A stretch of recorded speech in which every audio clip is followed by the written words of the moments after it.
What's going on, everybody? Welcome to another episode from Boyz to Men. I'm your host, Terry, Mr. King, and I'm here with my co-host, Cordell. You always doing the, bro, bring with that enthusiasm like you always do.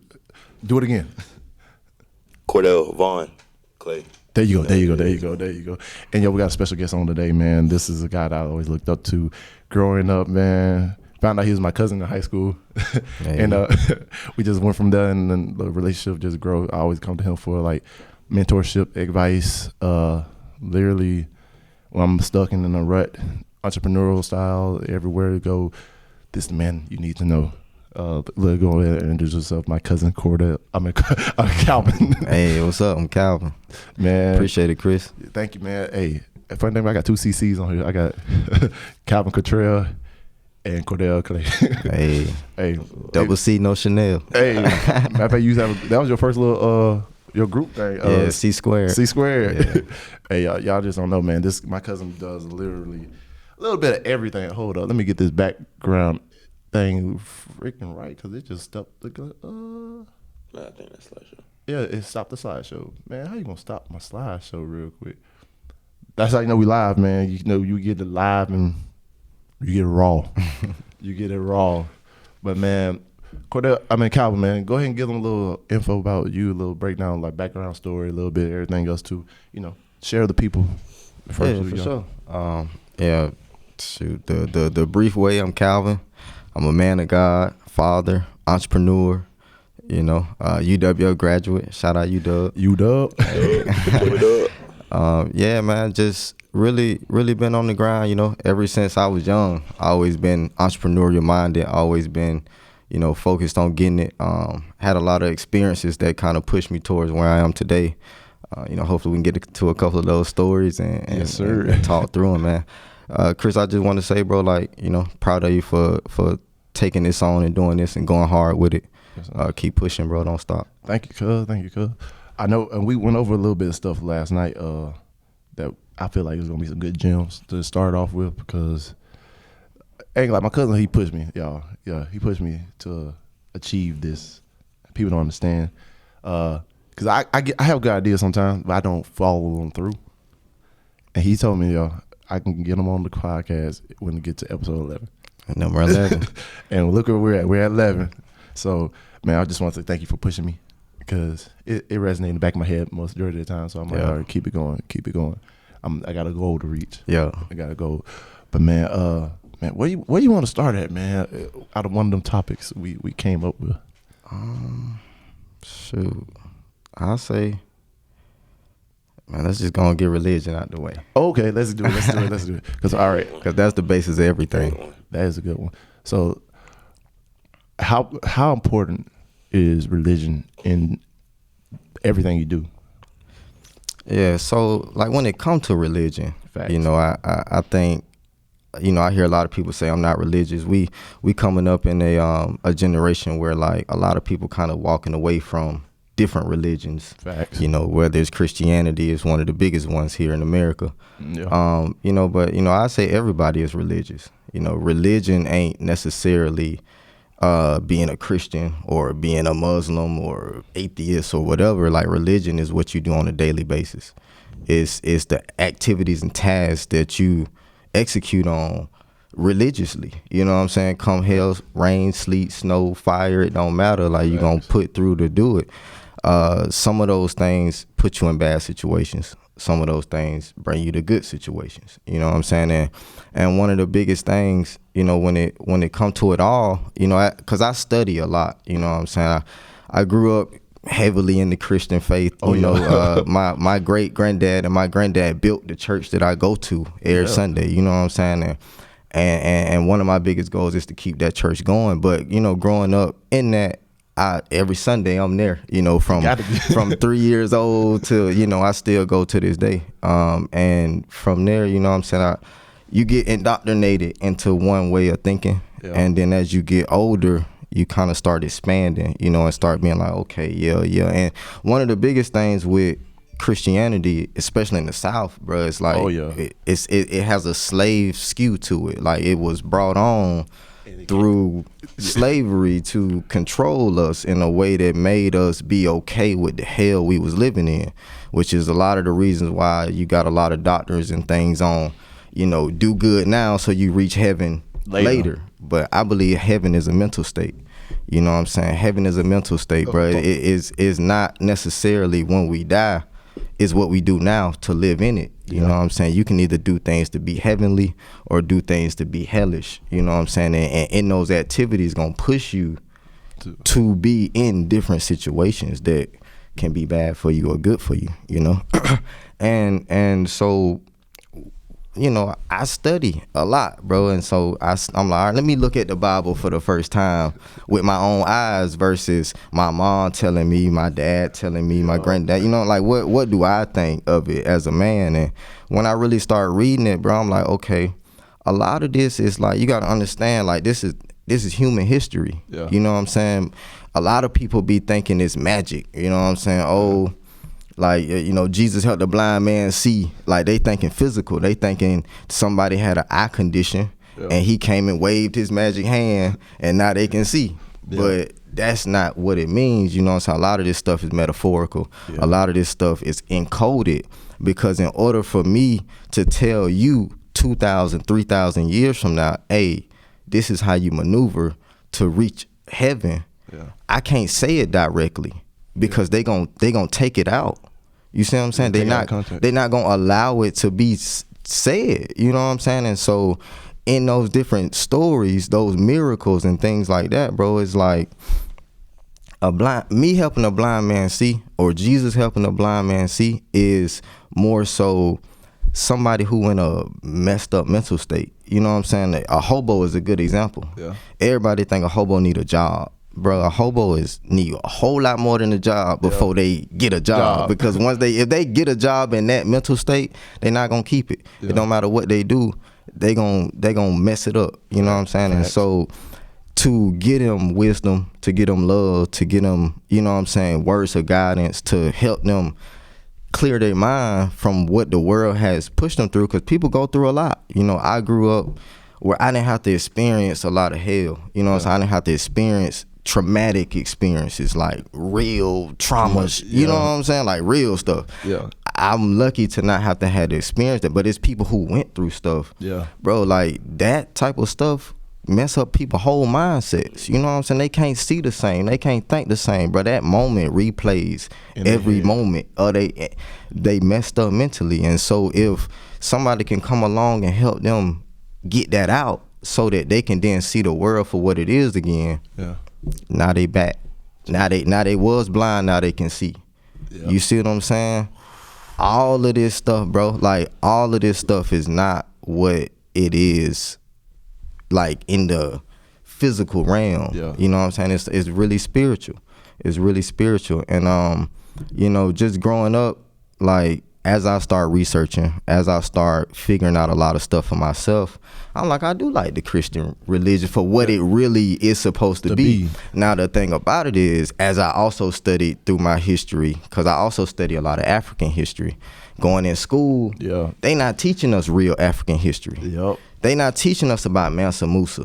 You know what I'm saying? They not teaching about... Wasn't he the richest man? The richest man in the world. Mansa Musa, like great uncle, you know what I'm saying, is became king, bro, but he was a slave first. Yeah. You see what I'm saying? And like all of that type of stuff, bro. So like and I get on that in kingdom mentality. But in religion, they used it as a way, you know what I'm saying, to convince us of certain things. And one of the biggest stories, bro, is the Portuguese king who befriended an African king. And this African king, they living. He got his land full of people. Yeah. You know what I'm saying? Millions of people. He got abundance of people. Yeah. Them his resources, them his people. As a king, those are his people. This Portuguese king befriended him and introduced him to Christianity. And as he started to believe in Christianity and accept Christianity, now the Portuguese king used that against him, because 10 commandments say thou shalt not kill, thou shalt not steal, thou shalt not do all these things. So now he believing in that to the point where he not gonna do it. So now this Portuguese king like, all right, hey, go in there and take his people. And they start shipping them out. Yep. And the African king like, bro, you taking my people. Like, you gotta stop. He like, nah, I ain't gonna stop. You gonna have to kill me. But he know he ain't gonna kill him because he didn't introduce them. He adapted to it. You see what I'm saying? And I was watching the movie about how they took over Hawaii. It was the same thing. Yes. They tried to introduce Christianity. Yes. And then they made them seem like they were less than, called them savages, this, that, less of a person.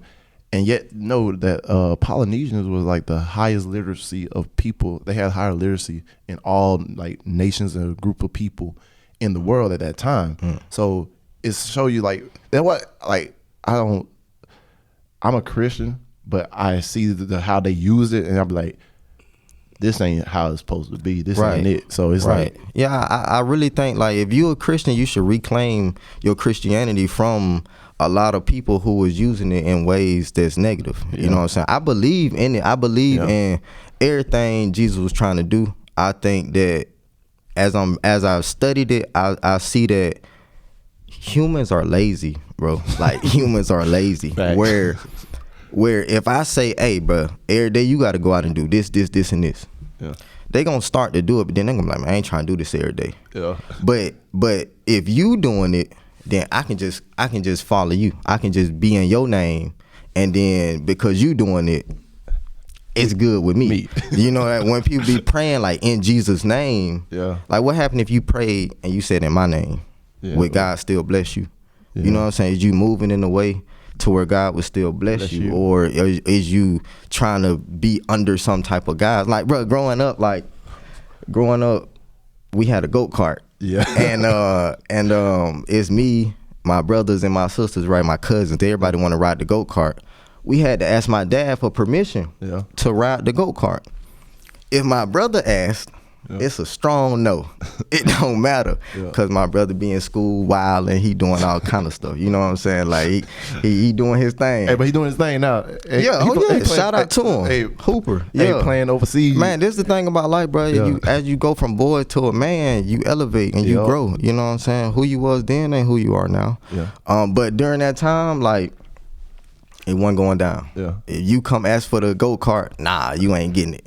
But if I go ask for the go-kart, you can go ahead. But the reason is because I did what I had to do in school. I did my chores. You know what I'm saying? I'm doing everything that when he look at me, he like, okay, you a good son. Yeah. You know what I'm saying? Yeah, you can go play. You can go ride the go-kart. Go do your thing. Ain't no different, bro. God is the Father. Yeah. We are all his sons and daughters. Yeah. You know what I'm saying? And so in that, if you living right and doing right, when you ask for it, you will get it. Yeah. And like one of the biggest things, bro, as a concept, you know, I think about like, you know, like acronyms and all that. Like, to me, like God stands for get out of death. You know what I'm saying? Like a way to get out of death. Like it don't mean that. Like a lot of people try to turn God into like a physical human man. You know what I'm saying? But it's a spirit more so than it is a person. You know what I'm saying? To get out of death, it's certain things you got to do. If you go on the 10 Commandments and you go against it, right? If you go out and you kill, you may kill 5 people and get away with it. Cool. But that 6th person coming for your neck, or they brother or they cousin or they auntie, somebody coming for you. So if you do that, it's a great chance you not gonna survive in this world. Like it's just a genetic makeup, bro. If you steal from 5-6 people, you may get away, bro. That 7th person gonna rob you. He ain't just gonna rob you. He finna take you out. Like you doing too much. You know what I'm saying? Like, and all you go down the list. You know, and so that's what a lot of this stuff is, bro. But you sit in church sometimes and you hear these pastors, and they be, you know, he walked on water. Can you believe in it? No, matter of fact, something recent just happened. You seen the video? That black preacher, he's talking about putting it. He spit in his hand and put on them. I was like, bro, exactly. They wild. Couldn't be me. They wild. Couldn't be me. Hey, I understand he was using it as a teaching subject, but you saw the loogie. He spit a loogie. I ain't even watch it. And he rubbed it on this man's face. I was like, yo, I think his name Pastor Todd. Pastor Todd. I was like, Pastor Todd, you tripping? Yeah. Because look, like you just broke it down. chasing a blind man to see, just giving them a vision in the right direction. Exactly. Not spitting in his face. That's what I'm saying. These people, bro, the pandemic really put church on notice, bro. Yeah. Like, it forced everybody to go home. You couldn't really be in the congregation. A lot of these churches have gotten to the point where they just want to be public speakers. Yeah. They just want to stand up on the stage for an hour and shout and holler and say some words that sound good together. But bro, we gotta heal, we gotta grow, we gotta elevate. Like, this the season for it, bro. This the year we take it there. Oh yeah, you know what I'm saying? This the year we take it to the next level, and like really get to that point where like all that facade stuff ain't nothing. All that's gone. You know what I'm saying? And I ain't just talking, bro. Like, I'm really like moving with it. You know what I'm saying? Cause I think this the generation. We the generation where we next up. Yeah. You know what I'm saying? All that you were talking about, you don't like when somebody do this and that, it's your turn now. Yeah. It's your turn to step in. Exactly, to step into that role and be there. Are you going to do that, or you going to be like, oh, no, I can't. Nah, you got to step in. Yeah, because I found out that most Christians, this is the problem I be having with, like, especially like older generations. Like, they will read and they use it all the time against somebody. Mm-hmm. But I was like, but are you applying what you're learning, though? Because literally, like, I feel like we're generation to apply it to our living, apply to our day to day. Like, I get into my grandma and everybody else too. They the main people to be talking behind people back and everything else too. But I'm like, hey, now who are you to judge? Yeah. I was just like, I can do it. I was like, no, cause look, you call yourself a Christian. You say you in the Bible. You can hit me with any scripture you know. But yet, when you come down to applying the certain way, like I told him, I was like, I ain't perfect, because I be trying to apply it, but sometimes I fall back. I'm still in the process of developing. Yeah. But like, I be like, man, you telling me this, that, and the third, and I'm just looking at how you do it. I'm like looking at my son now and my daughters. I'm like, I can't let them be. I can't be the same example my parents or grandparents was to me. Like, I love them for what they made, because for them, that's who I am, and I love them for what they introduced me to. But when you get deeper into the religion part, you're like, all right, because my uncle, he gave me this acronym, because I'm the same like with like God, but like when you look at it, God, the 2/3 of God is go. If you don't get up and move, you're not actually doing what you're supposed to do. Yeah, faith without action. Exactly. So if we're not applying the actions, you can have a kind heart, you can give and everything else too, but are you applying every word you read, or every lesson you learn, everything too? Because like, I think it was like the last episode I did with an MMA fighter that came on here. We were talking about it because you know the story about the sower. So you know they gave the talents. The master gave them the talents, and the one gave 5, one gave 3, the one gave 1. And I broke it down to, I was like, you know, the 2 other ones, they doubled it. The one he just dug it up and buried it. Right? Who had the easier chance to succeed in that whole situation? The one with the 1, because you think about it, he had 1. And they, at the much time that they had to double their 5, they had to double their 3. You could have quadrupled, or like you could 10 times that one at the same time you took them to do that. So really, he looked at it like, oh, you gave me less, so I don't have to really do nothing with it, just give it back to you. Look, you got 1 talent, bro. You can multiply that by 10 and develop that into 10 other things. Yeah. But for some people, that's all you need. Yeah. That's all you need is 1. You know. Some people got 5 talents. Some people can sing, write, act, all that. Some people may only be a visionary. Yeah. But that's all they need in order to, like you said, double it, triple it, quadruple it. Exactly. You know what I'm saying? And then like focusing on one thing is the best way to go a lot of times. But the scary part about it is you like, this all I got. Right. So if this all I got and I lose this, I can't get nothing else. That's where that faith come in. Yeah, gotta have faith. Gotta have faith for sure, man. Yeah. But yeah, bro, like religion just really led me, you know what I'm saying, down the trail, bro. Like, and like I said, I started just researching it because I realized I made A's in school. Oh yeah, bro. School was easy to me, but I started like, bro, these books they giving me their knowledge. Yeah, it's their knowledge. It's not our knowledge. It's not legitimately who I am as a black man. Like it's not me. You know what I'm saying? And as I start researching, bro, and I got onto Mansa Musa and that whole story of how the Mali kingdom and empire became to be, and it's a fascinating story, bro. I'm really thinking about doing a scholarship, bro. Any young kid, right, age 5 to 15, 18, Yeah. If you write a story about Mansa Musa, bro, 3-page paper, I'll give you $100 because Mansa Musa and the Mali Empire.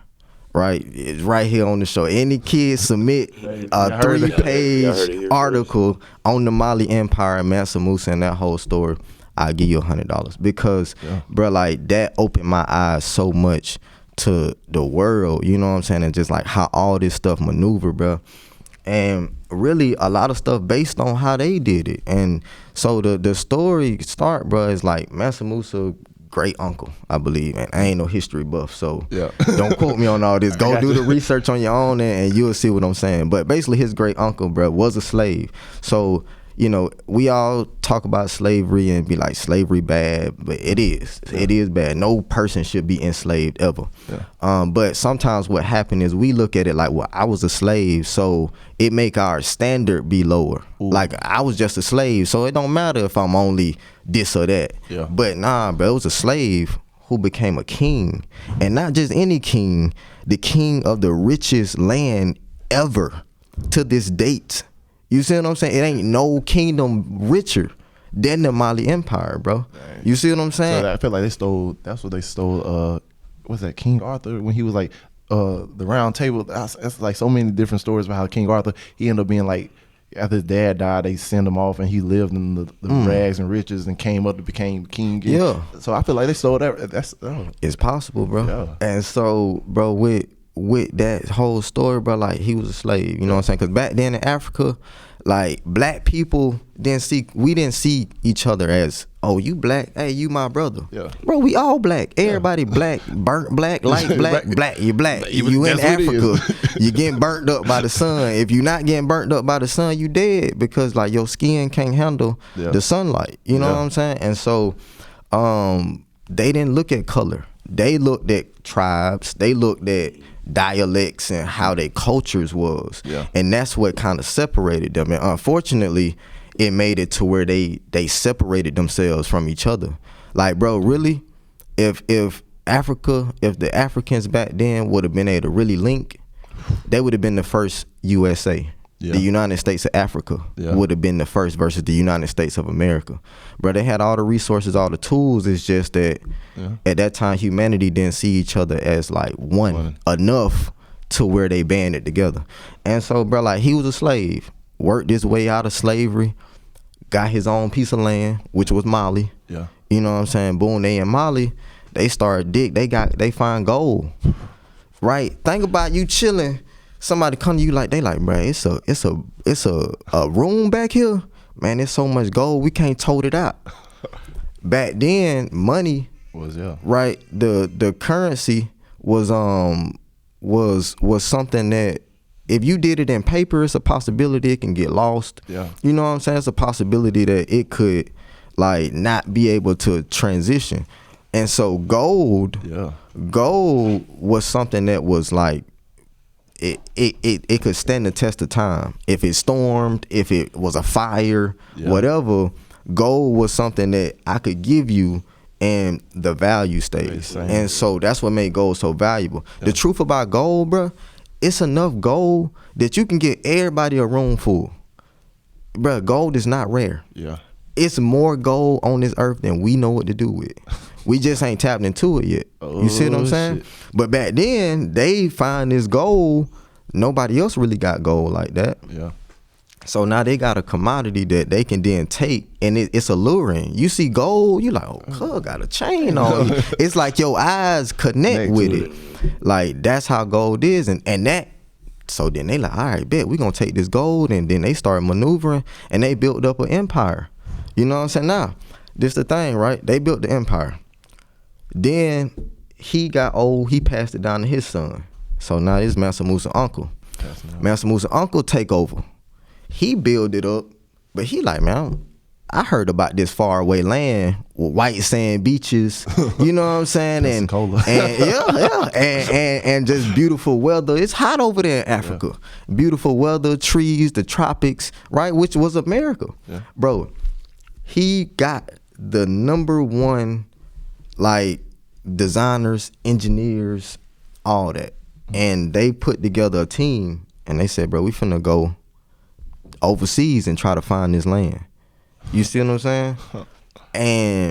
And they left. But he told Mansa Musa, like, hey, bro, if I don't make it back, it's yours. You see what I'm saying? He left. A year go by, 2 years go by.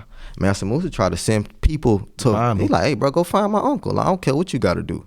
They couldn't go back over there, or if they did make it, they couldn't come back home. Yeah. They made it to America. All them, bro, black people, the indigenous people, that was them. They made it. They made it. You see what I'm saying? Yeah. They got there. They just couldn't get back. If they would have made it back and made that link, the whole world would be different right now. So then Mansa Musa took over. Now Mansa Musa, even though he stepped into power where he had a lot of resources, he still took it. He the one who took it to that next level to where it became the richest land ever. And through that process, bro, like that's when I started to learn, because he was a really strong military, like, general. He was a land conqueror. Oh shit. Meaning that, like, if he sees somewhere he want, he finna go get it. And the strategy that they used, you know what I'm saying, you take the women and the girls and the women, you mate with them and you bring them into our culture. The older men, they not gonna be indoctrinated, so they gotta go. That sounds so familiar. The little boys, we gonna put them in our schools. We gonna teach them our language. We gonna teach them our way of living. We gonna teach them our traditions. You see what I'm saying? So wait, you telling me the way, because all right, you know they tell you a story like this white people learn from certain people and how to do certain things, and literally the way you explaining it right now making me sound like think. So basically, Mansa Musa, the way he taught the Portuguese king stuff, the same way that they taught in Christianity is the same way how they brought it over here to America, and then they like, oh nah. Cause look, they took us from our land. Yeah. They killed the older men. They raped the women, and then they put the kids in the school and learned they. Yeah, bro. It's the same strategy. Oh, it's a playbook. You know what I'm saying? That's like the that's how you build a area. Like you gonna have to train people to believe what you believe. Is it reality? That's what I say. And if enough people agree with it, it is what it is. You see what I'm saying, bro? Like, and when I started realizing that, I said, dang, I just went through 12 years of indoctrination period into American society that ain't built for me to be a king in the end. It's built for me to be a worker. Yeah. It's built for me to build up their, you know what I'm saying, system. And it is what it is. Like, I ain't sitting here with hate in my heart, so I just understand the game. Now that I understand the game, I got to maneuver differently. You know what I'm saying? And just let other people do what they do. But me, I see things differently now. And so I move way differently now. You know? And so with that, bro, like, that's why when they brought us over here, the ones that they did bring over here, the first thing they did was eliminate anybody who had the kingdom mentality. Anybody who had the kingdom mentality, you gotta go. Them the ones who getting beat, killed, put up on trees, mutilated in front of everybody else to say, if you think like this, nah, you out of here. Because you gotta erase all them. Once you erase all them, now you got the people who are malleable. They can be like molded into what you want them to be. And so we are just descendants of that, bro. You know how people be like, it's like a quote, like, you know, bury me with my ancestors who jumped off the ship. Like, it sound good. With what is it, Black Panther, Killmonger. It sound good, bro, but if your ancestors jumped off the ship, you wouldn't be here right now. Yeah. You would be dead. Because your ancestors hold your seed to your existence, and if they jumped off that ship, you ain't survived. I got a question for you. What's up? As far as the kingdom mentality and how you said that they were basically offering people that had that, do you think that still applies to people like absolutely when you find like as far as like MLK's assassination? Like, some people have linked it to, you know what I'm saying, government, you know what I'm saying, related stuff. I'm saying, do you think they were offering Malcolm and MLK because they had the kingdom mentality? Bro, yes, bro.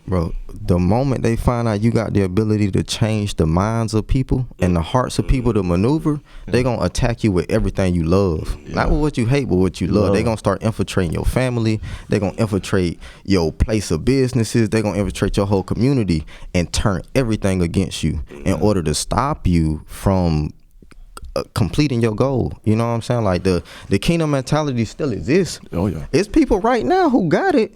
They not gonna talk about it because it's dangerous. Yeah. You know what I'm saying? Like MLK, see, everybody talk about the marching in the streets, the peaceful protesting. He was getting gangster. They don't understand though, bro. Like the truth of MLK, his real power was that he was on both sides. He had the power to mobilize the people, but also the power to sit down with the president and talk to you. Bro, if I got 1 million people, I'm like, bro, listen. You doing this wrong. Yeah. I need you to change this. Yeah. No, I ain't changing that. Hey, bro, they not changing it. We finna go shut this down. Yep. You see what I'm saying? The boycotts and all this shut it down. Then he come back, bro. So we not moving until you change it. So now what's up? You see what I'm saying? Bro, hey, that's dangerous power. Yep. That's dangerous power, bro. Any power like that, man, if you got it, stay quiet with it until you got an army that can fight for you, because they coming. You know what I'm saying? It can get real when you got that type of power. Like when you can talk to people in a way where they understand and they like, yeah, I'm with it. Like I'm ready to stand up. I'm ready to be better. And the thing that suck about life, bro, to me, everybody should have the ability to live their whole life. You know what I'm saying? Like, bro, like God say, like, I'll make your name a kingdom. Yeah. You know what I'm saying? We all got that birthright. Yeah. And basically what that mean is you get a swatch of land, you get area, and like the children of Israel. Yeah. Israel was an actual person in the Bible. Israel is a person. The children of Israel are his descendants who multiplied and grow, and that area of Israel is his name became a nation. The nation of Israel. You see what I'm saying? We all have that right. It's enough land for all of us to get it. It's just people don't believe that should happen. You know what I'm saying? And like that's the unfortunate part about it is, you know. But I implore every man to have the kingdom mentality. You know what I'm saying? And the kingdom mentality, you know, like with me, bro, I grew up in an area that's like, it's poverty. Yeah. You know what I'm saying? Like the average person where I'm from, making 10 bands a year, 5 bands a year. You know what I'm saying? I do that in like a month, bro. You know what I'm saying? Like, so, and that's no like shade or nothing, but like that's just the reality. And you see how expensive stuff getting. Yeah. I used to go to the store, cash out on groceries, $400 on groceries. Man, I'm feeling like a king. Yeah. I spent $400 on groceries. Nah, bro, I can see the bottom of the grocery basket. I'm like, bro, what did we buy? Did we really buy groceries? It's so expensive. You see what I'm saying? It's so expensive now. And that's gonna be a whole nother thing, bro. And so when it comes to where I'm from though, like history on my town is legit a town. It's not even a city. Yeah. It's like 600 people there. It's more people in the prison in Century than it is that actually live in Century. You see what I'm saying? Like, but the beauty of Century, bro, like, you know, people talk about Century, say whatever they got to say about it, but Century one of the safest places you can exist. You know what I'm saying? Like, nobody gonna mess with you. Nobody gonna try to like be all up in your grill. Like, bro, you living, you doing your thing, you do your thing. Nobody is on you, pressing you. If there's any drama, you see anybody getting shot, whatever, bro, it's family disputes more so than it is two people who don't know each other going at it. You know what I'm saying? That's one of the beautiful things about where I'm from, bro. But also, you go in Century, but every street got a church. Yeah, what? Bro, it's like it's 600 people in Century. It's like 100 churches. So like every person at church. literally, you go. I drive through on Sundays, bro. Every church got 5 or 6 cars in front of it. You know what I'm saying? But they doing what's needed because it's a safe place. Yeah. But the history of Century is it was named Teaspoon, and Teaspoon was a place where, you know, the slave trade happened. Yeah. People were slaves. A group of them was like, bro, I can't live like this. We finna bounce. Yeah. So they ran through the woods.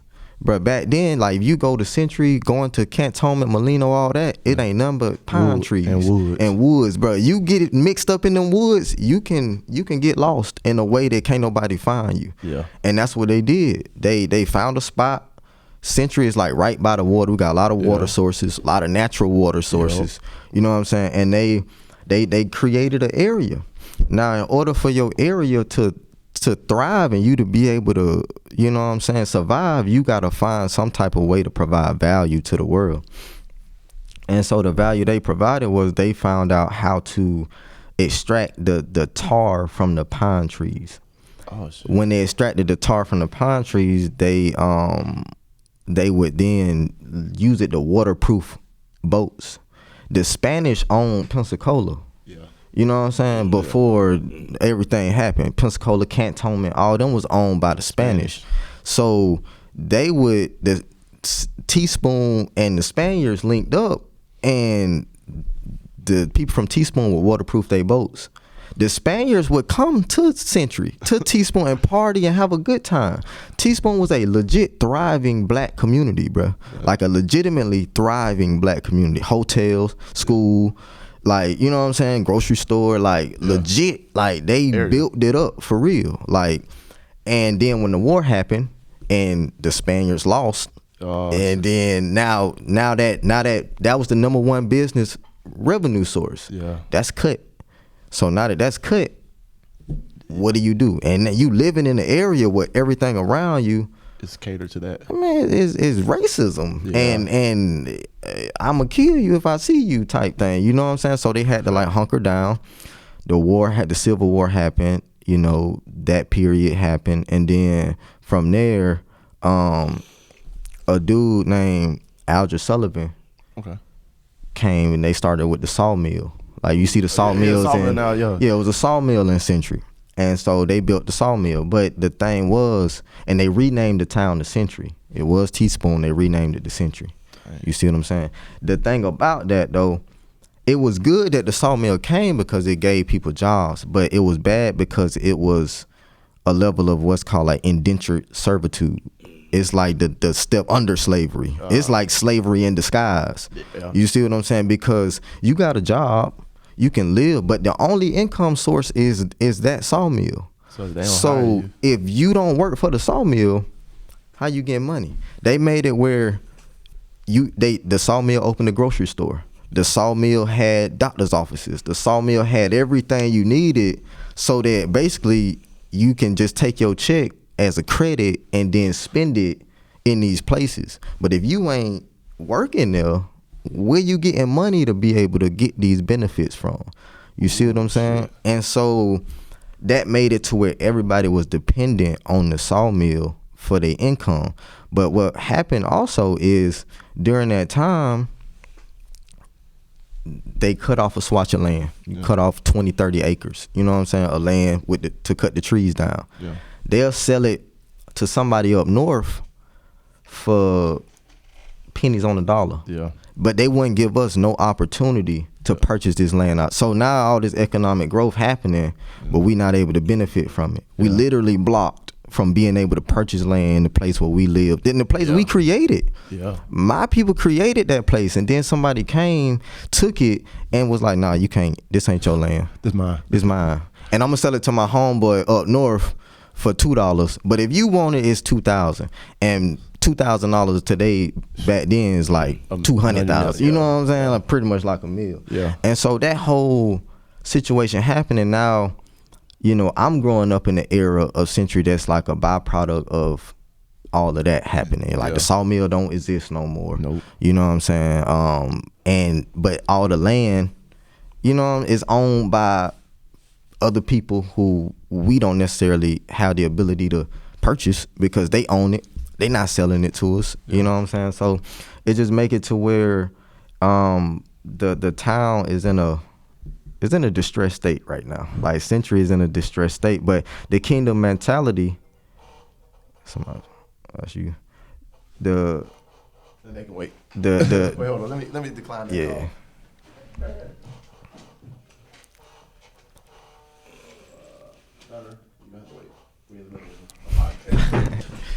Call. But yeah, the kingdom mentality in me. Yeah. The kingdom mentality in me see my town and say, I gotta take it to that next level. You know what I'm saying? I have to be responsible for leading the way and rebuilding it. Bro, we got so many assets, so many resources. If you in a place where the people are good, you straight. Bro, if you in like some of them places in Chicago and all that where like mentally they just not, they killing each other crazily, they don't believe in each other, they don't see each other as humans, it's hard to maneuver in that. That's why I don't want to go to no big city. Yeah, I'm a country boy. Especially like Miami, because no offense to people in Miami, but low key, it's just like Sonny off of PD off of Rim of the Titans. He been in the sun too long or something. You thinking crazy or some shit. Oh wait. Having too much going on, you could get caught up out there. And literally you can just be wrong place, wrong time. But let's go ahead and talk about the another. I think we hit on that was kingdom mentality a little bit. Let's go. That's a. You also talk about kind of talk about freeing yourself a little bit. So that really leaves this one topic. We can go into that next. What was your question? Go ahead. I was about to say before we switch topics, I was gonna say, as far as developing the kingdom mentality, do you think you have to tap in? As far as like an African American man, you probably have to tap in with your history to start building. Yes. Learning your history. That's what I'm saying. I give any little kid $100 to go learn that, because the moment you unlock your mind to start to read that and understand that, it's gonna change everything for you. Everything gonna change. Hey, where can they find the information like that from? I gotta put it on my website, man. You can go to calvincottrell.com. I have it up there, all the scholarship information, what you can do. I'll put it up there today. Yeah, because I ain't gonna lie. I know I'm too old to apply for the scholarship. I just want to read and like, bro, go learn. I'm about to go research half this stuff, bro. Exactly. For real. Because like, please, hey, because literally while you was telling the story, I got goosebumps and chills. I was like, you know how you feel like you seen the movie Moana? Yeah, I got kids. So you remember when she like touched that? She hit the drums next to her whole ancestry history just yes, came bro. That's exactly like literally when he was talking about that. I was like, I'm about to go search up. My history. I was like, man, they don't fucked up now. For real. I'm telling you, it's gonna unlock your mindset to a point to like we're going to freeing yourself. Yeah, you know what I'm saying?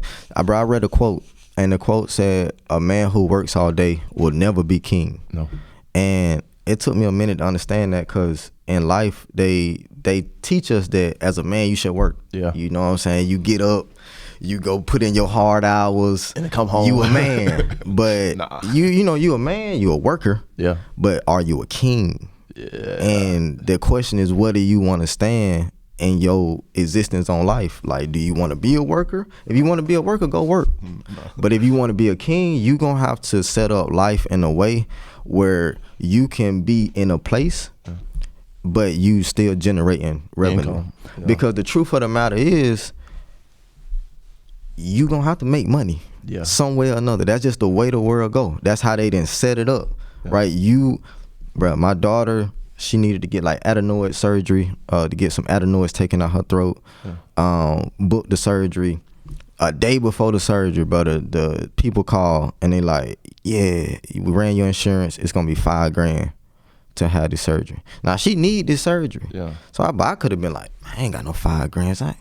But I'm like, nah, bro. You know what I'm saying? Because I work, because I put in my efforts, because I maneuver, I knew something like this would come up. Yeah. So when babe, go on do it.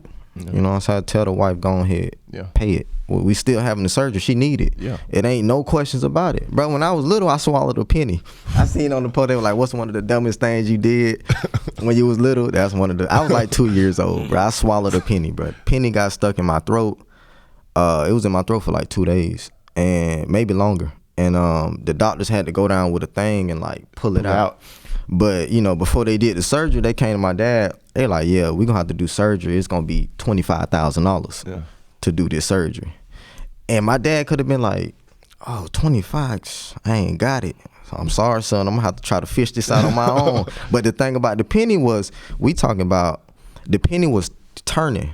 And the penny was the exact diameter of my throat. So if it would have closed, it would have cut off the airway to my brain immediately. I'd have died in seconds. Yeah. So it ain't no time to think about this. It ain't no deliberation period. It's we got to do this. He like, bro, why you even talking to me about money? You better go get this. Exactly. You see what I'm saying? That's a kingdom mentality. Like, it don't matter the obstacle. Yeah. You know what I'm saying? We all gonna come up against obstacles.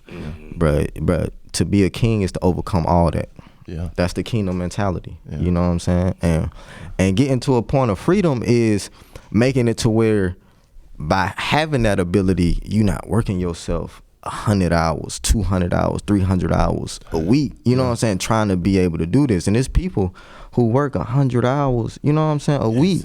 I be seeing it all the time. I be like, bro, it's too much. You ain't got no life out there. You can't be king. How is you taking care of your community? You know what I'm saying? How is you taking care of your church? How you taking care of your family? How you taking care of your responsibilities as a man, as a king, and you working? True. You chasing and being forced to be in somebody else's dynamics and set up to prop their stuff up while all your stuff falling. And you know what I'm saying? Because one time I was walking through church, because I'm a hustler, bro. I put in 100 hours easy. Yeah. That's nothing for me. Like, I've been doing that I did that for like 4-5 years, you know what I'm saying? Like, strong, bro. It's nothing. I just got that in me because I seen my dad, my granddad, they all hustlers. They all work, you know what I'm saying, heavily. Yeah. But one time I was in church and I was like talking to my grandma, and you know, she was like kind of asking me, you know, like what I'm doing and stuff like that. And, you know, I was like, yeah, you know, I gotta go back to Texas. I was in Texas at the time. Where she was like, how you gonna take care of the church? How you gonna build if you always gone?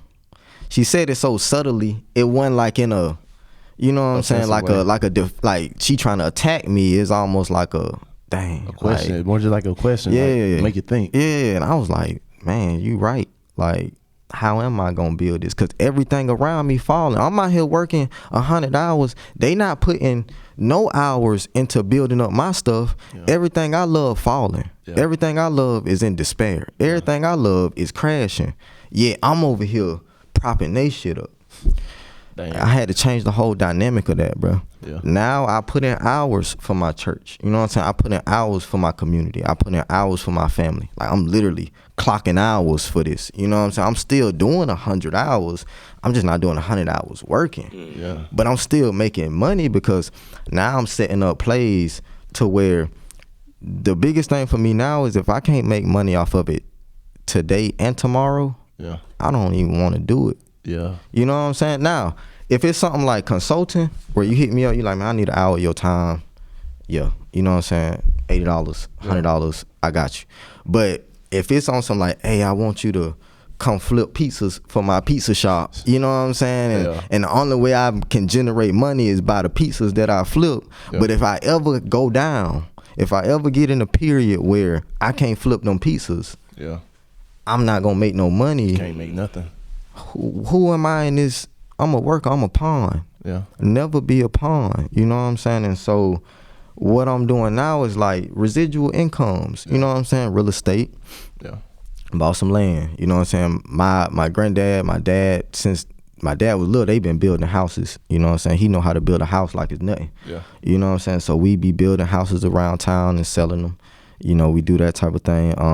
Rental properties. Yeah. Another like cryptocurrency. Yeah. You know what I'm saying? We got a mining rig type of computer that like mine the cryptocurrency every day. Like, it's just mine. It's a computer that's making money every day. You know what I'm saying?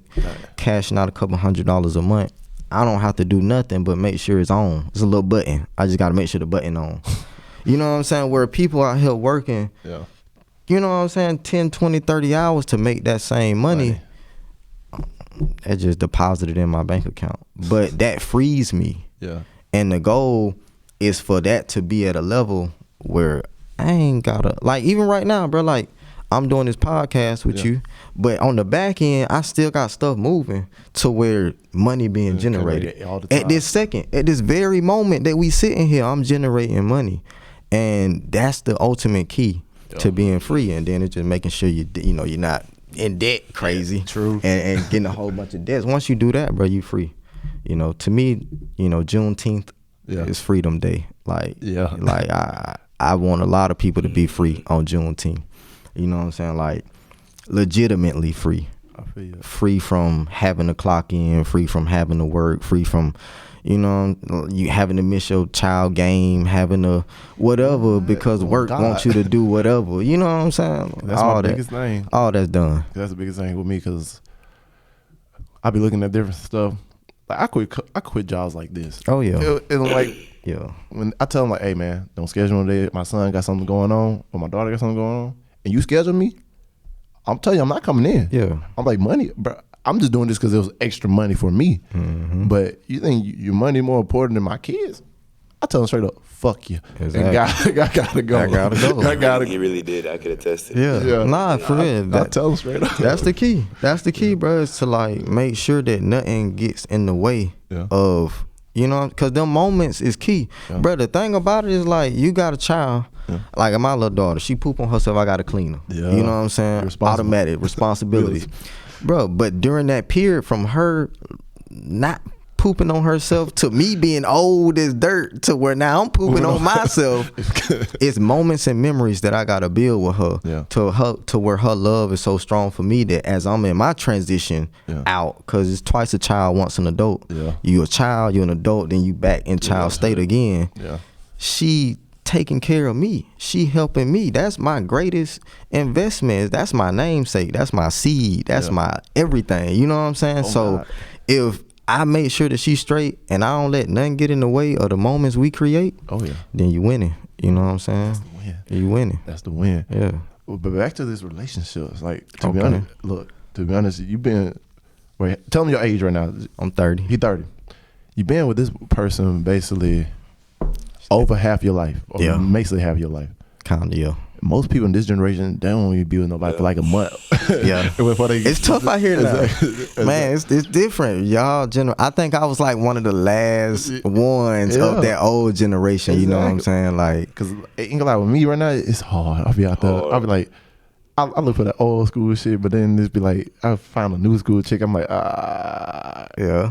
You be seeing, I'm like this. They gotta have 3 random acts of kindness to me before I could actually take them serious and like, okay, we can do something. Okay. But like, I knew y'all been together since high school. Yeah. And y'all been rocking from then to now, and probably to the day y'all hit the ground. That's the goal. So, like, man, that's to me it's a seem hard, but some people like you.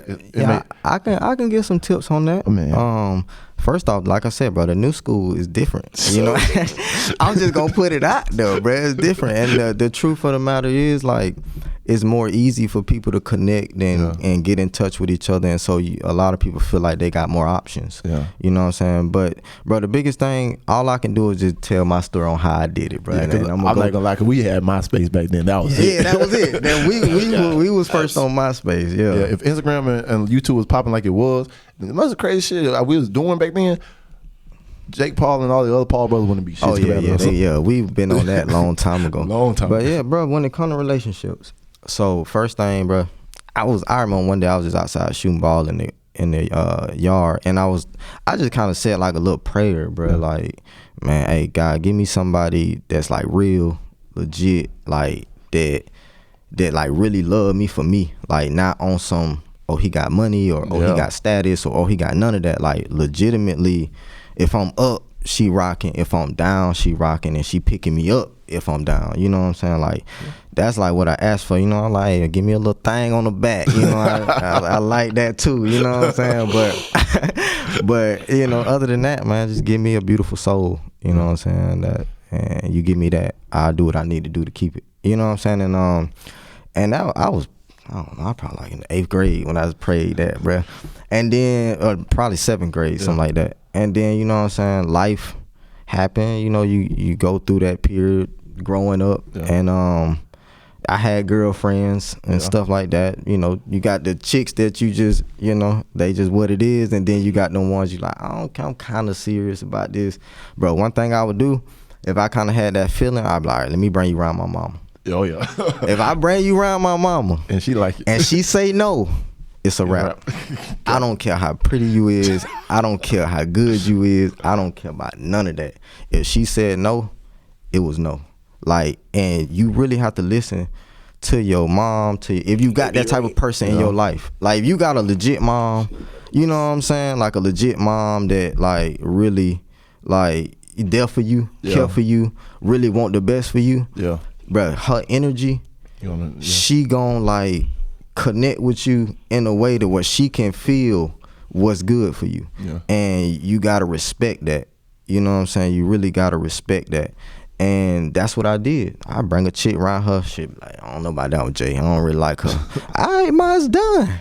You would never see her again. It's a wrap. On the point. On everything.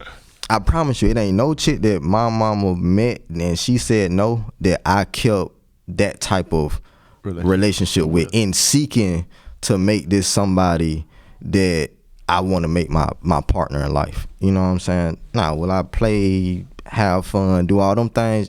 Yeah, but when it come to like, is this gonna be my wife? Nah, you cut from that. I'm sorry. Yeah. You know what I'm saying? Yeah. She said no. Like, and it really, really did help me. You know what I'm saying? And so, you know what I'm saying, I went through school and I, saw Kanisha.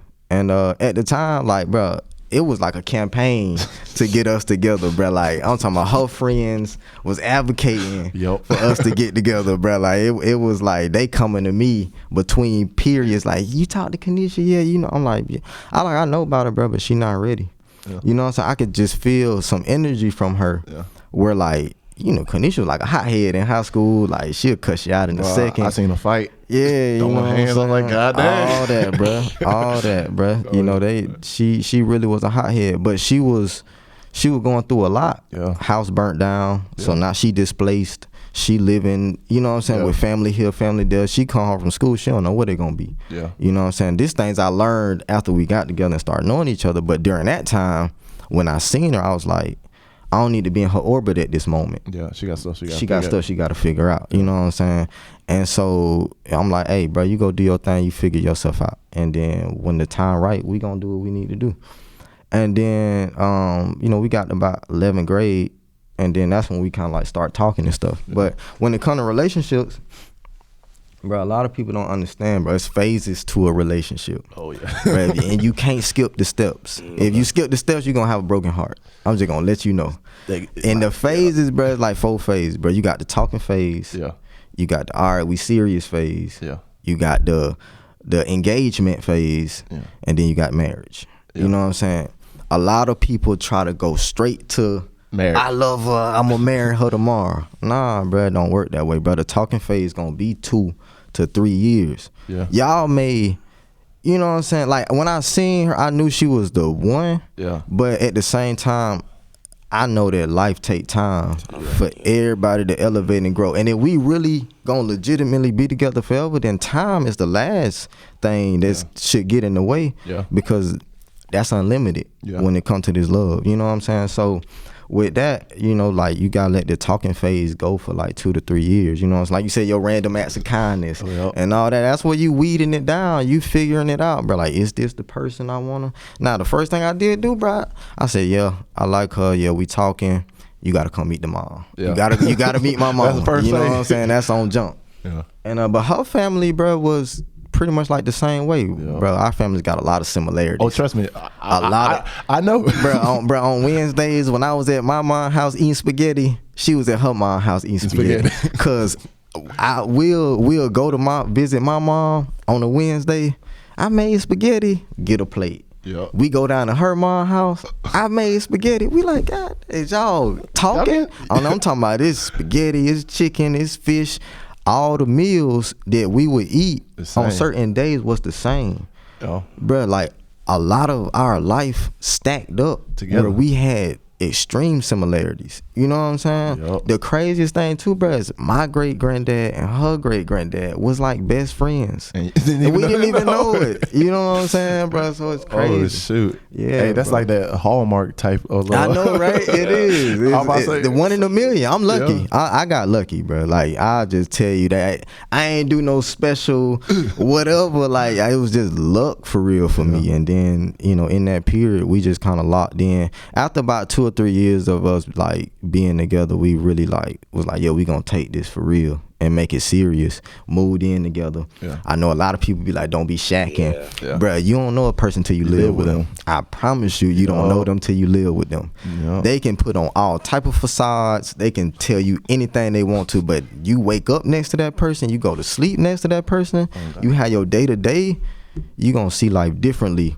And you gonna ask yourself, is this what I want to have for myself? Yeah. And if the answer yeah, then work towards whatever it takes to do it. Open communication. I grew up, my dad is like masculine energy. Yeah. And like he like a, like a man, like like you got like some men that's like a beta. Yeah. Or like they woman boss them around and my dad wanted none of that. Mr. Cottrell. None of that. But my mama fiery now. Oh, trust me.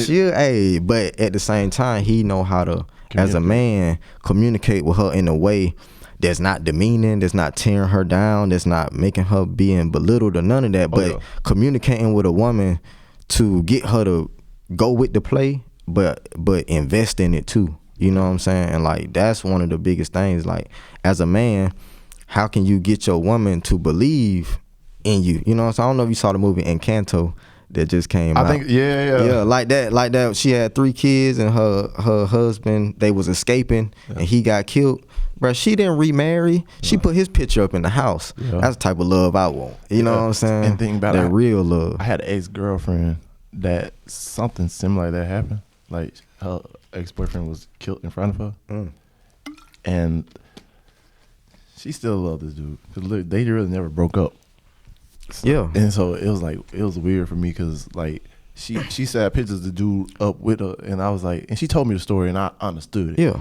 But the problem was like, getting later on in like the relationship, I started thinking, I was like, man, is this something I can deal with over the time? Bruh, if I die, the only dude that probably would be able to get her is a dude that love me too. Because I know that my love gonna last way past my existence. Exactly. You know what I'm saying? Like, and that's all about building them memories. That's all about, you know what I'm saying, really being there for each other to the point where like, I told my wife, I said, look, if in the event of my demise, like if I die and you get to a point where you like, I want to move on, that's cool. If you ever want to change your last name from my last name, understand the benefits of my last name don't go with you. Exactly. You know what I'm saying? Like the everything I built up, my legacy, all that, you pass that down. Yeah. Get that to my son when he come, or my daughter, and let them take it. Yeah. You go do what you want. The house, all that, all our resources, all the family resources that we done accumulated. Yeah. You can't bring him up in that. Yeah. You can't bring no other dude up in that. You know what I'm saying? But me, I'm verbalizing this because we not gonna live forever. Hey, I'll hunt a female. I'll come back like Jason.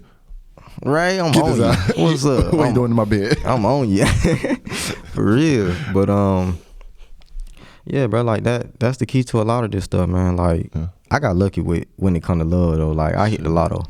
I'll say that. Like, hey, I know. Yeah. Hey, you gotta go. I ain't even got no tips on like. Only tip I got, bro, introduce them to your mom.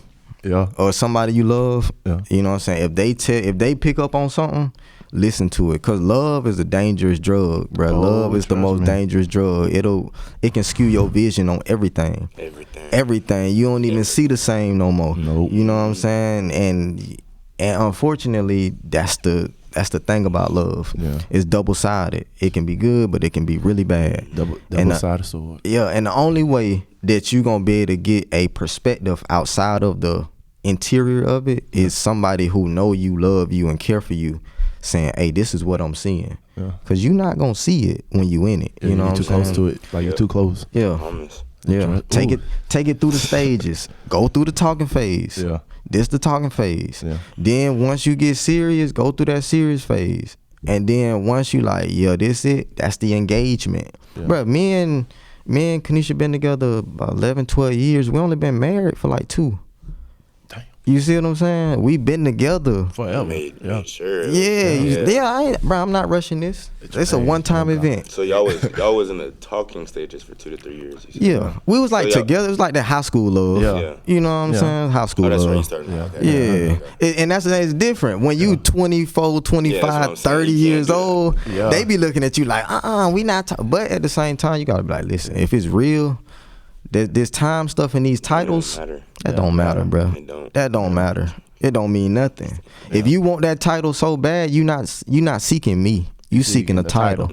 You see what I'm saying? You not seeking me. I ain't never felt like a girl trying to snap me. I don't know how long it's been like that. Oh shit! Don't do me like that. The live went off. No, don't close it. Did it go off? Yeah. Fuck no! It did that to me last time, but don't worry. I got the videos of the regular videos. Yeah. But damn, no. But no, that's the best. That's that bullshit. They posted. I know that's the thing about it. It won't even post. After you go off like that, it's gone. Because I did one with Mike Fountain and did the same shit to me. Yeah, you got to get your and I had a charger and I just didn't plug it up. You got to stream from the cameras. Oh yeah, I'm gonna start doing that too. Start streaming from the cameras. I can do that. I found out how you hook that up. Yeah, but man, dang, cuz you just dropped some nuggets on us today. Hey, this young man right here. Hey, I'm older, I'm about to be 30. He about to be 20 or 21, something soon. 21 in me. Okay. 21. So look, this is what the show for, man. Help these other people, man, because I ain't gonna lie, I'm comfortable by myself. Even though if I do find somebody later on, like, that's good too. But let's let you know, hey, I'm good. Yeah. But man, that's the whole thing. What this is all about, and basically everything you just touched on was all about. Man, y'all. My cousin got a lot of apps and everything. Man, they all in CalvinContrell.com, right? Yeah, you can go to CalvinContrell.com, check me out. You can go to jetfuel.tech if you need a website, business consulting, marketing help, anything like that, app development, anything technology related, I can help you out. Yes, I'm trying to tap in with that residual income. Yes, bro. Me and my friend, I graduated 2019, and me and my friend had did some research, and that's not stuff they teach you in school. Nope. So we it's sad that we literally found out about it senior year, but he was preaching it, and we went out and tried to chase it for a little bit, but I kind of got lost up in these jobs and keep chasing and take a little bit. You'll be surprised at what a little bit will grow into. You know what I'm saying? If you working, I worked Pizza Hut, bro. I used to work Pizza Hut. I made $5 an hour before tax. This is way back then. So I'm doing $20 a day. You know what I'm saying? Come working part time. You know what I'm saying? But you hey, I'm gonna take 20%, 30% of this and make it a religion, a financial religion. To be rich is a religion. Wealth is a religion. You know what I'm saying? Because every time you get bread, religiously, you're going to take a piece of it and put it in investments. You're going to invest in some stock. You know what I'm saying, bro? Apple. You knew about Apple since you was young. Amazon. You knew about Amazon since you was young. You take a piece of your check and you put it into those things, bro, take off. Bro, I was in Facebook when Facebook first came out. It was $18. Facebook $200 a share now. You know what I'm saying? Cash ain't meant to hold. It's meant to invest and spend. And you have a circular motion with it, an orbit. Everything goes in an orbit. You know what I'm saying? You zoom us out, bro. We spinning. Everything's spinning. Everything's spinning, bro. But and then don't stop. Yeah, because don't stop. I was working it was Jersey Mike's first, and then I got blessed over this past summer before, this is my first, the fall semester of, I guess 2021 was my first semester, I got an apartment, because I was living in dorms at first, so I was going back. I'm from Tallahassee. I was going back home for the summer, but now I got rent, 11-month lease. I'm staying here for the summer. Ain't no more summer in Tally. So, but I'm saying, I was working, it was Jersey Mike's first, then it was Pepsi over the summer. I was blessed because that was 15. That was kind of nice because I ain't had no rent, so I was stacking it up. Oh, yeah. And then, bruh, I came back here and it was it was Culver's, and I think I'm done now. I don't even want to do that shit no more. I literally worked at Culver's for a month, and it was some bullshit because I ain't ever traveled on Christmas, but I was in Tally because I had somehow got off. I wasn't even supposed to be off for Christmas. And then, then I couldn't leave Christmas night like I had planned to, and I couldn't get back here to Pensacola the day after just because I had like, it was just some stuff, but they had rules like if you missed the day after a holiday, you automatically fired. Just dumb stuff. And I was like, I'm not coming in. Y'all can fire. Like, I'm not finna sell my soul for that shit. Yeah, bro, yeah. And then they be, they be paying crumbs compared to what they making off us. Facts. So I don't have no loyalty to no job. Yeah. You know what I'm saying? That's what my people say. They was like, don't have no loyalty. Hey, because I learned they don't give a fuck about college kids either. At all. Hey, because look, I learned this from a long time ago. Because like, once you do a little network marketing or like do any type of job or like entrepreneurship, it changed your whole perspective about a job for real. Yep. Because when I was working at the jewelry store, this I'll never forget. Dude tried to find out what motivates me. He's like, oh, money. I'm like, bro, I already learned this tricks, them trades. Yeah. When I was doing network marketing, I was like, bro. He's like, oh, it's before you get out. You want to get? And I was like, no, I don't give a fuck about none of that shit. He's like, so because look, if they find out what drives you, they know how to keep you. Yep. And when you say so nonchalant, it's like, hey, bro, you can't go and read me like I'm reading you, bro. I know what you're like, what you're chasing. You're chasing power. You're chasing this title. I don't give a fuck about this title. I'm gonna do my job, get my money, and I'm gonna go hang out with my kids, and I'm gonna go have fun. He's like, oh, you like money? I was like, bro, I don't give a fuck about money either, because look, I've been where I don't have a job and I can survive. Right. So, bro, yeah, you help me out a little bit extra, like I got extra money, but guess what? I don't give a fuck. Yeah. Because at the end of the day, bro, you're not about to control me for doing what is meant for me to do. Yeah. If I feel like it's something I want to, strive for, I'm going for it. Oh, yeah. You're gonna have to you're gonna basically have to kill me in order to just say, oh, bro, you're gonna stay here. No. I was like, bro, no, you ain't gonna stop me. Yeah. Bro, you can't. Hey, that motivation, bro, you just find what you want to do, setting up a plan. That's the biggest part. It took me a long time to learn planning. When you said the plan and start making moves and making action, it may not happen like as soon as you want. Long-term plans. But long-term stuff too. Yeah, what's the quote where they say, like, I think it was like Abraham Lincoln dad gave him a knife to cut down, an axe to cut down a tree, and he spent, the first 6 hours sharpening it. Yeah. Like, that's the key. Like, that's the planning phase. Yeah. Like, you sharpening it, you sharpening your tools, you planning out your vision, you seeing where you want to go. Like, you live it before you live it. Yeah. Like, mentally. And then that way, when you get in it, you can maneuver better. If you just kind of running through stuff freestyle, the motions, you may win, you may not, but if you plan it, you got a better chance. You got a way better chance. Yep, that's on anything in life. Yeah, on everything, bro. On anything. We be planning all type of stuff. Like, we plan, like, when we gonna have our next kid, when we gonna build our house, when we gonna do these things, like sitting down, having them conversations, planning. Bro, one thing with relationships, bro, like, when it comes to like a man, like, women want somebody who can think about the future. Yeah. Like, where you going? Yeah. What's the plan? What we doing here? What's the journey we taking? What's the trip we on? Yeah. What's the end goal? What does that look like in the end? And if you can sit down and communicate that in a way that's not mean, angry, demeaning, they gonna rock with you. You know what I'm saying? If they really about it. Like, if they not, then good. Keep moving. You know what I'm saying? Bro, I'm gonna tell my daughter and my son, like, don't rush it. Yeah. I mean, if you feel it, you feel it. It is what it is. But let it develop. Let it grow. It's just like a let it become what it need to. You know what I'm saying? Like, cause if it is, it's gonna be that. Yeah. Like, it ain't. If I would have, and sometimes you move too early. Yeah. You can mess it up. If I would have proposed to Kanisha right out the high school. The pressure would have been too big. It would have made it different than what it grew into.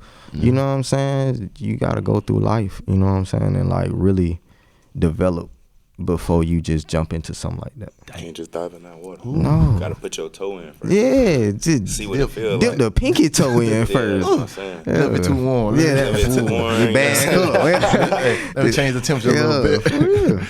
Man, no, the angle like that's back another day. Another day, yo. I think that was a good little nugget right there. If it's meant to be, it's gonna be. Oh yeah, man. For closing remarks, all right, I'll give them golden nuggets and everything. What you learned today, what you want to lead the people with. So let's start with I don't know, because you got a lot more knowledge than both of us. So I'm going to let Cordell go first and then go to you, and then I'll hit them with my closing remarks. All right? I'll say probably it has to do with our talk about the kingdom mentality. Yeah. And just niggas got to tap in with they history more. Like, yeah. Like, just because to find information like that as far as African-American history, you really have to go out and search for it. I mean, there's always books, but, like, you know what I'm saying? Like, you're not learning this nowhere else unless you, even if I were to take, I mean, I don't know. I don't know how it is because, like, what did you major in here? Business. Okay, business.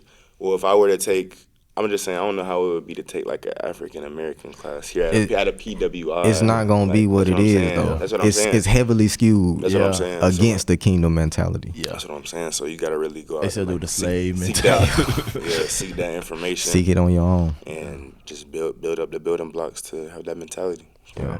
That's mine. What about you, Cal? Yeah. Leave them with some nuggets or something you want them to really focus on. Biggest takeaways. Biggest takeaway. Man, biggest takeaway, kingdom mentality. You know, please gain that, tap into that. It's in you. Yeah. It may be, you know, you may be afraid, and that can be instinctual. You know what I'm saying? That fear can be instinctual, just because even if you look up 1930s with all the Tulsa bombings, Rosewood, all that was the destruction of the. It's like slavery kind of got out of slavery. Back to slavery. We was like building, and then they're like, oh, nah, y'all ain't doing that, bro. Because Tulsa, Oklahoma happened across the whole United States. It wasn't just one event. You know what I'm saying? I found out, what was that, Times Square Park. They used to be bruh. used to be a black. They built the whole. Think about that, bro. They built the whole massive city, the most financially, economically sound city. I won't say sound, but just the biggest financial city in the United States. Yeah. And in the middle of it, the one place where it was black prosperity, they turned it into a park. Yeah. Come on, bruh. Come on. Hey, people don't even know. They don't be knowing. They don't be knowing. So tap into your kingdom mentality. If you trying to get a relationship, take them around your mama or your dad. Bro, I had to play Kanisha dad in basketball. Oh. I had to hoop against him. It was a game of 10. After he was like, I like him. He dapped me up. He like, you legit. You know what I'm saying? And they big on basketball. Big on it. Yeah, her dad loved. Yeah, I ain't take it down. But Kyle, my cousin, he left-handed, so he got a cheat code already. Hey, Pops can ball too. You know, back then. So yeah, bro, listen to your elders and your family that really love you when it come to, and that ain't just a relationship you want to have as far as love. That's also friendships too. Yeah. Like, let people analyze who you bring around, because they may see something you don't see. Yeah. Free yourself. Yeah. Always strive to free yourself. Juneteenth, let's all free ourselves. Yes, that's the freedom holiday. Be free. I'm talking about free, where you can sit down, cross your hands, and money coming in, and just you sit. Deep exhale. Yep. Ka-ching. You feel me? Yes, sir. Well, and all right. Well, I'm leaving with my golden nuggets. Don't be scared to take chances. Do your research. Find out your history. Mm-hmm. Also, remember, take your time in anything you do. It's not going to happen overnight. And if it do, great. But take your time, plan it out. Come up with a goal. And just make movements towards that goal. Because, like I said, he started working at $5 an hour at Pizza Hut. Took a little bit of that. Yep.